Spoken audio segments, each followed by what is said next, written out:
Olá pessoas que assistem os vídeos do meu canal. No último vídeo a gente falou sobre os monossacarídeos, como eles são organizados, como eles são classificados em função da quantidade de carbonos e como eles vão se dispor e se organizar aonde eles estiverem, no meio onde eles estiverem. E agora a gente vai falar sobre os polímeros, né, que são as agregações dos monossacarídeos, tá bom? A gente vai falar sobre os oligosacarídeos e os polissacarídeos, tá? Meu nome é Jonathan, mais conhecido como Professor Pitomba, sou técnico em agropecuária e estou tentando ser um biólogo foda. E hoje com vocês, professor, a gente vai falar. E aí, seu puto, pela massa.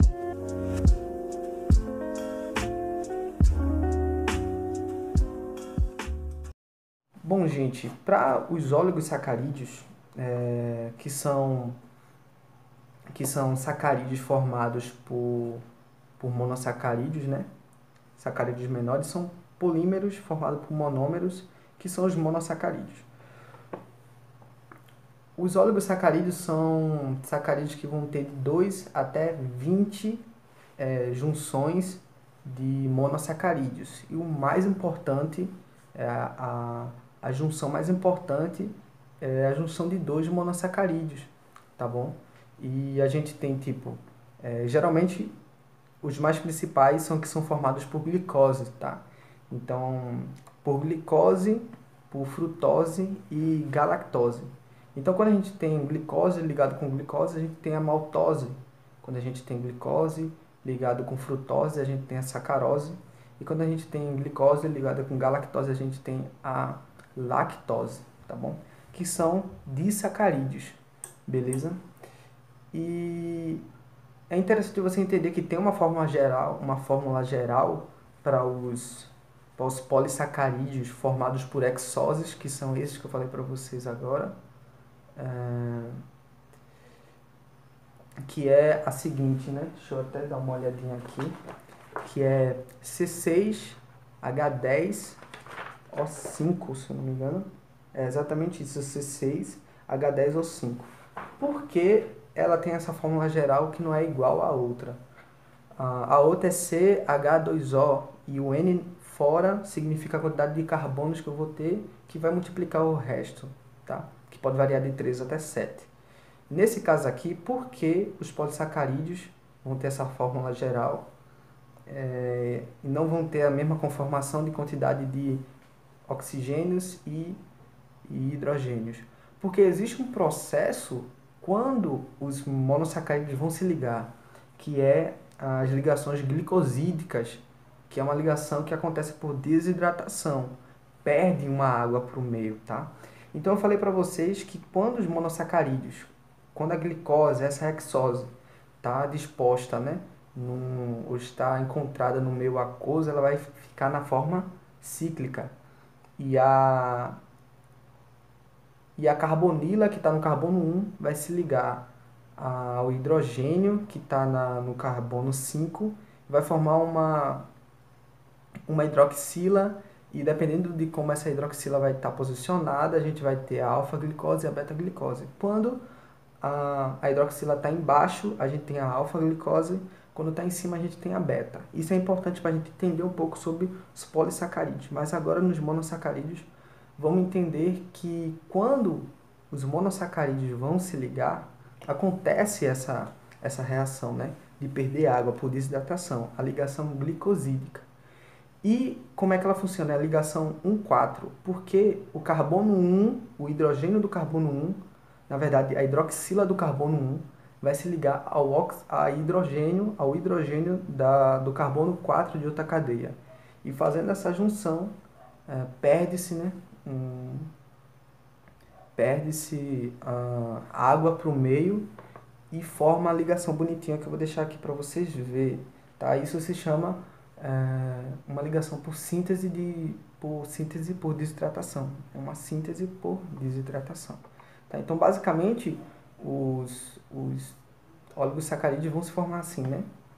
Na verdade, todo o polímero de monossacarídeos vão se formar através de ligações glicosídicas que perdem água. E tem a hidrólise, né? Se eu quiser quebrar as ligações de um polissacarídeo, a gente adiciona água e ao adicionar água, a gente faz com que essa ligação seja desfeita, tá? A gente tem, tipo, então, quando você vai quebrar a ligação, você libera energia de 5,5 quilocalorias por mol, tá? Quando você vai formar, quando você desagrega, você libera essa energia. Beleza? É interessante você entender também que a gente transporta nos nossos vasos sanguíneos o monossacarídeo e glicose, mas nas plantas é a sacarose, né, que é a junção de glicose mais frutose. Então, os disacarídeos vão se formar dessa forma, entendeu?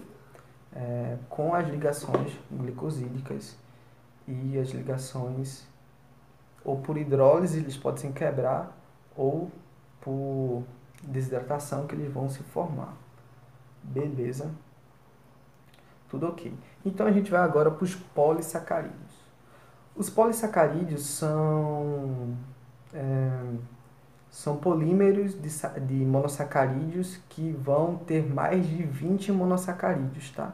A definição de oligosacarídeos é uma junção de monossacarídeos de 2 até 20. Quando passa de 20, aí vão ter milhares de monossacarídeos. A gente tem os polissacarídeos, tá? Então a gente vai ter 3 que eu vou conversar com vocês que são importantíssimos, que é o amido, o glicogênio e a glicose. A celulose, na verdade. A celulose é um polissacarídeo com função estrutural e a gente vai dizer para vocês o porquê tem essa diferença, tá? Beleza. Em primeira mão, o amido e o glicogênio são polissacarídeos que vão ter função de armazenamento de energia. A forma como a gente vai armazenar energia na forma de açúcar, e é uma baixa reserva que a gente tem, é na forma de glicogênio. E as plantas na forma de amido. E o amido pode ter 2 formas, né? Como o livro vem dizendo. A gente pode ter o amilose, que é uma cadeia não ramificada do amido, e tem a amilopectina, tá? O amido, ele vai ter uma formação helicoidal, tá? Em função do tipo de glicose que ela está formando ele. Eu já vou dar de antemão aqui para você que o amido ele é formado por alfa-glicose, tá? Que é a hidroxila, abaixo do plano da cadeia cíclica da glicose, tá? Então, o amido é a forma principal, tá? Geralmente, o amido vai ser armazenado nas raízes, tá? A gente tem o frutanós, que é um polissacarídeo de frutose, que vai ser uma reserva de energia em outras partes da planta, tá? Como os frutos e as folhas, ok? Bom, o glicogênio já é a forma de energia, como eu falei para vocês, nos animais, né? Também é formado por monômeros de glicose, tá? Também a glicose que vai formar o glicogênio é uma alfa-glicose. E o glicogênio, ele se assemelha à amilopectina, que é aquele amido lá bem ramificado, só que o glicogênio é bem mais ramificado. Só que esses polissacarídeos aqui que eu falei, eles podem ser hidrolisados pela gente, ou seja, ser quebrado e a gente extrair. As plantas podem pegar o amido, sair quebrando o amido em monos ou em disacarídeos, né? E quando quebram em disacarídeos, a gente tem a maltose, né? Que é glicose mais glicose. E aí a gente consegue, quando a planta vai fazer o seu desenvolvimento, né? Para o crescimento, precisa de energia, vai quebrando o amido e esterilizando a energia contida nas ligações moleculares dele. Ponto. Então a gente tem tanto o amido, tanto o glicogênio como polissacarídeos que vão servir como reserva de energia, tá? E a gente tem a celulose, que é um polissacarídeo, o composto mais abundante na natureza, né? Ele é muito abundante porque ele vai ser um polissacarídeo com função estrutural. Vai estar lá na estrutura, na parede celular das células, junto com outros compostos orgânicos, mas ele é o principal que dá a resistência. E por que isso acontece? porque ele é um polissacarídeo formado por glicose também, assim como o amido, formando ligações 1,4, só que a única diferença da celulose é que ela é formada por beta-glicose, tá? Então, a forma como os átomos estão organizados muda a ideia, entendeu? Então, a celulose vai se juntar, formar microfibras, e essas microfibras vão se juntar ainda mais, formar uma longa cadeia não ramificada, tá? Por isso que ela se assemelha ao amido. E pelo fato dela ser formada por beta-glicose e as hidroxilas ficarem dispostas para fora da cadeia, ela vai formar também pontes de hidrogênio. Isso dá muita resistência, assim como a água, que tem a tensão superficial por causa da ponte de hidrogênio, faz com que ela tenha essa resistência muito grande e dá essa característica rígida da celulose.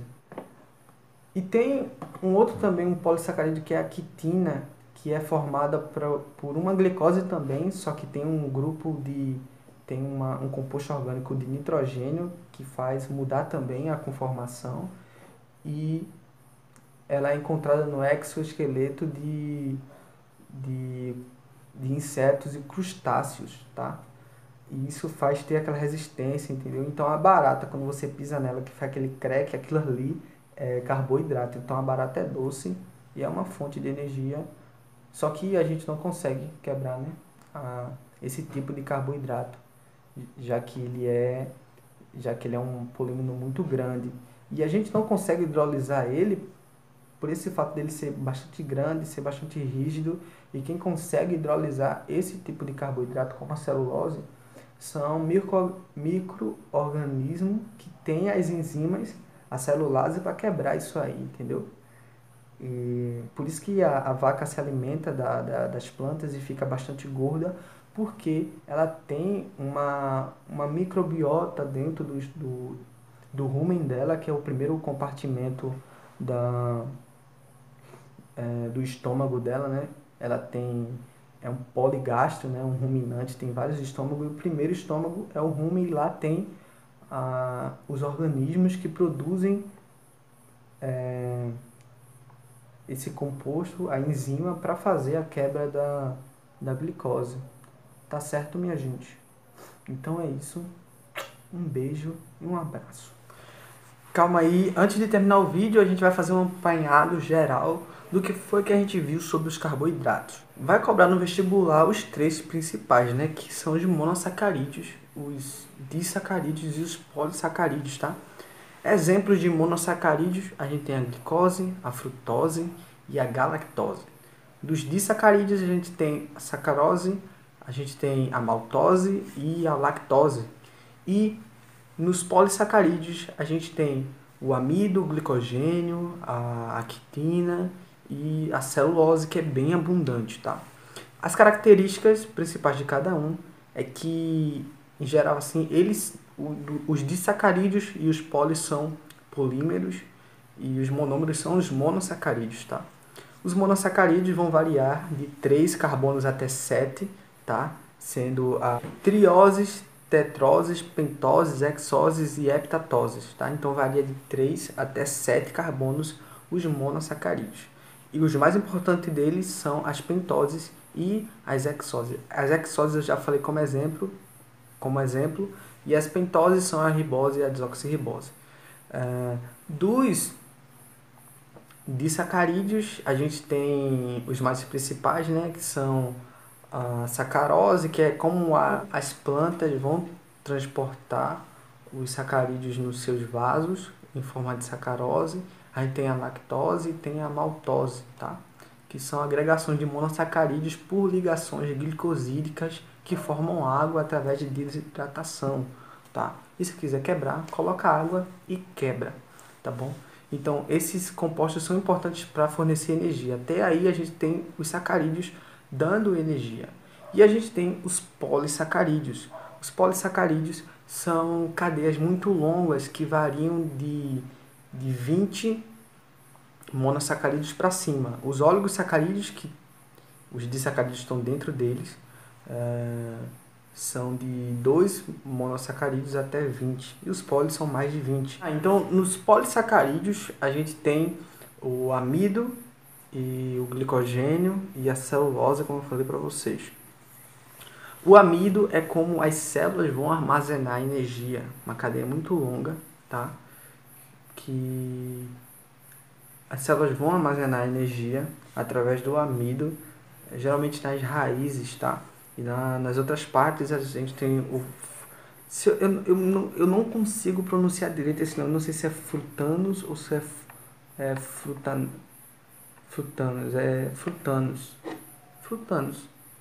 São polissacarídeos de frutose, tá bom? Agora o frutanos vai ser reserva em algumas partes como a folha e grãos assim, em plantas específicas como cachorro da peste. Eita, filho da peste. Com cereais e trigo, entendeu? Essas plantas assim. O amido a gente pode encontrar ele, como eu falei para vocês, na forma de amilose ou amilopectina. A amilose é uma cadeia única, sem ramificações, helicoidal, e pode formar grãos, e acredita-se que forma grãos por causa da forma helicoidal nos amidoplastos das plantas, tá? E as plantas vão armazenar sua energia na forma de amido. O glicogênio, que é agente, ele lembra muito a amilopectina, que eu acho que eu falei para vocês. A amilopectina é um amido ramificado, só que o glicogênio é bem mais. E é como a gente vai armazenar energia, uma forma baixa, mas é como a gente vai armazenar energia, tá? Tem alguma coisa mais sobre o glicogênio? Os dois são formados por alfa-glicose, tá? Por cadeias grandes de alfa-glicose. E eles podem ser hidrolisados e extrair energias dele. Pode ser hidrolisado em di ou em monossacarídeos, tá? E agora a gente tem a celulose, que é muito abundante. É uma cadeia de glicose, só que de beta-glicose. E vão ter fibras de glicose. Ela vai formar também pontos de hidrogênio e dar essa rigidez. A gente não consegue digerir. Eu já falei para vocês, quem digere é quem tem a enzima necessária para quebrar essa fela da puta. Beleza, minha gente? Então é isso. Eu acho que a gente deu uma ideia para vocês dos carboidratos. Acho que foi um bagulho legal que a gente fez, tá? A gente viu a parte energética, né? Que eles fornecem energia, porque ele tem alguns que tem forma estrutural, tá? E acho que tá tudo bem. Então a gente acabou carboidratos. E no meu primeiro vídeo, quando eu falo sobre os monos, tá o link lá para vocês baixar o livro. E nesse daqui eu vou deixar também, tá bom? Que é bom que vocês não se detêm só ao vídeo. Eu posso ter passado algum detalhe aqui. Então você vai lá, lê o livro a fundo e tal, entendeu? E é isso, tamo juntos.